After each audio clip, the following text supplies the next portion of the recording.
Welcome to TAP's Industry Analysis TIA Spotlight. 3 questions in 9 minutes. Yes, we're going to keep it tight, but we'll pack it full of great information. My name is John Ragsdale, co-founder of TAP Innovations, and we have a special guest today, Pat Cowan with Tubaiste.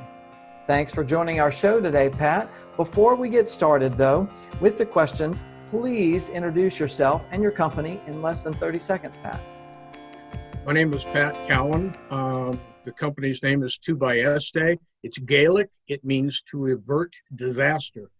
We've been in business since 1989, providing business continuity, disaster recovery, and crisis management, consulting, and direct work for Fortune 500 companies. Excellent. I love the name and I love the meaning behind the name, right? I'm sure you have a lot of conversations with that. Glad to have you today. We're going to jump right in. As we all know very well, we are experiencing a global pandemic like the world has never seen before, COVID-19. So let's start with business challenges that you, your teams, your customers, or your vendors are experiencing. Now, question number 1, what are those new challenges specific to you that you're seeing around this awful COVID-19 outbreak? There's a number of challenges out there, John. Number one that we're seeing is, since it's a global economy now and it's a global supply chain, you're seeing a lot of vendors not being able to support the companies in the United States, especially those that are in China that manufacture products, computers, telephones, all of those technology elements. Companies right now are having a tough time getting servers out of China, and they're at the end of life cycle. That's just one of the challenges. The next challenge is the people that have now been furloughed. So the companies now don't have enough staff to get the products and services out, or they've shut the doors and they don't understand that the people don't normally have to file for unemployment unless they're completely out of a job, because the government is stepping in and helping the companies, the smaller companies, support their payroll. So most of those items are supply chain and people. Bottom line, those are the biggest elements. Those are really, really big challenges, Pat. So with those in your line of work, what are you doing differently that you were not doing before?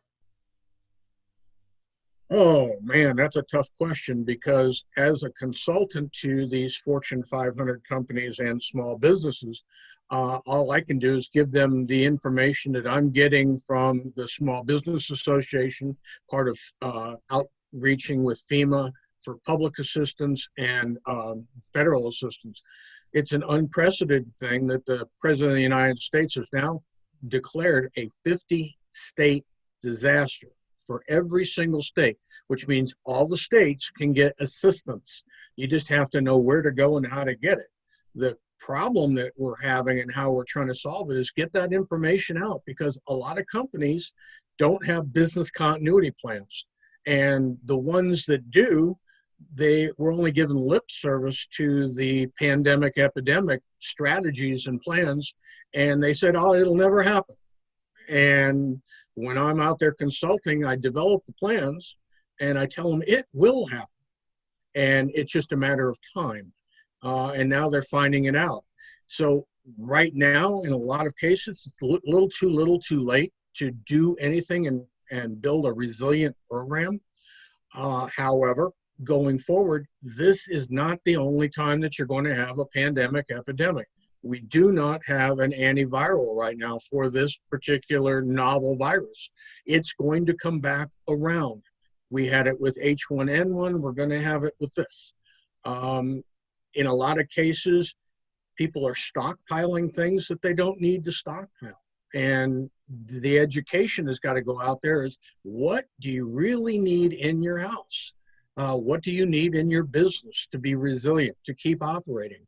Right now, it's just communication, documenting what you aren't doing, you're not able to do, doing your documentation so that when this thing is over, what can we do better next time? And for those companies that don't have a plan, Now is the time to develop one, not only for epidemic, pandemic, but also for extended sick leave or injuries or anything else that impacts the company. And that's your business continuity plan.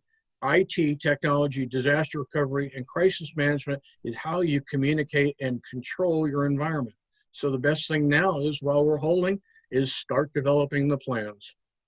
It sounds like folks need to call you, Pat. I would hope so. I've been doing this for 32 years, from FEMA all the way through AT&T and Quest Communications and JP Morgan Chase, just to name a few. Just don't want to get in trouble with my clients for naming their names. But a lot of companies bring me in to fix the problems after they've had people develop the programs and they've been proven not to work. So I come in and I fix the program and make it work. That's excellent. Excellent. Thank you for sharing. Now for the last question, it gets you to brainstorm. It gets you to think outside the box. If money and resources were not an issue, what would you do? If money and resources currently, right now, I would get everybody working from home. But there's a shortage of laptops. There's a shortage of IT people because they never figured how to get the computers configured remotely with people that are not technologically savvy.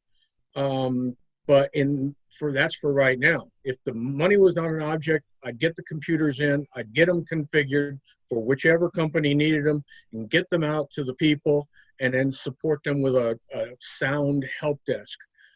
In the future, if money and management was not an issue and they really took business continuity seriously, I would develop a strategy and a plan for the company all around governance, which is the policies, the standards, how you're going to do it, when you're going to do it, and who's going to do it. And then I'd put 95% of those things that can go wrong in the plan so that the decision has already been made by the board of directors that says, go execute on your plan. And then we only have to ask for permission to do 5%. That's the way you need to operate going forward. And companies are seeing that. Individuals are seeing that.